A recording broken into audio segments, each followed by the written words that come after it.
Ce samedi, le Real Madrid a offert un match palpitant à Vallecas pour la 17e journée du championnat d'Espagne, mais a quitté le terrain avec un goût amer. Malgré une réaction impressionnante qui a transformé un 2-0 défavorable en une remontée à 3-2, la défense a encore craqué, et la rencontre s'est terminée sur un frustrant 3-3. Unai Lopez, Mumin et Palazón ont marqué pour le Rayo Vallecano, tandis que Valverde, Bellingham et Rodrigo ont trouvé le chemin des filets pour les Merengues.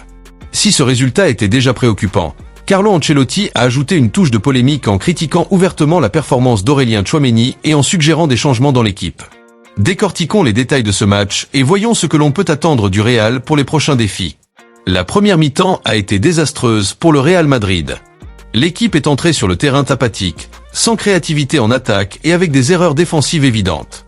À la 18e minute, Unai Lopez a profité du désordre pour ouvrir le score pour le Rayo.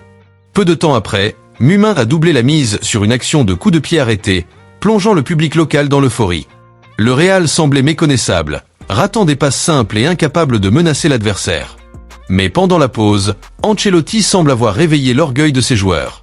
Dès les premières minutes de la seconde période, Fede Valverde a décoché une frappe spectaculaire de l'extérieur de la surface, donnant un premier signe de vie au club madrilène. L'interview d'Ancelotti a été marquée par une franchise et une inquiétude palpable. L'entraîneur a déclaré qu'il ne pouvait pas compter sur des joueurs en dessous de leur niveau technique lors des moments décisifs de la saison.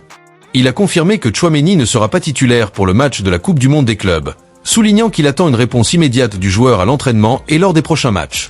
En outre, les discussions pour renforcer le milieu de terrain ont déjà débuté en coulisses. Le mercato de janvier sera crucial pour que le Real Madrid corrige ses failles et reste compétitif dans toutes les compétitions.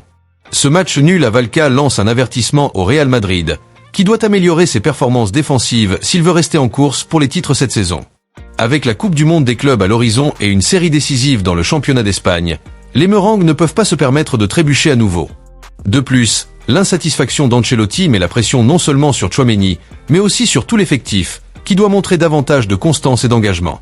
La question reste, le Real Madrid aura-t-il la force de surmonter ses problèmes et de redevenir dominateur, ou bien ses lacunes continueront-elles à lui coûter des points précieux ?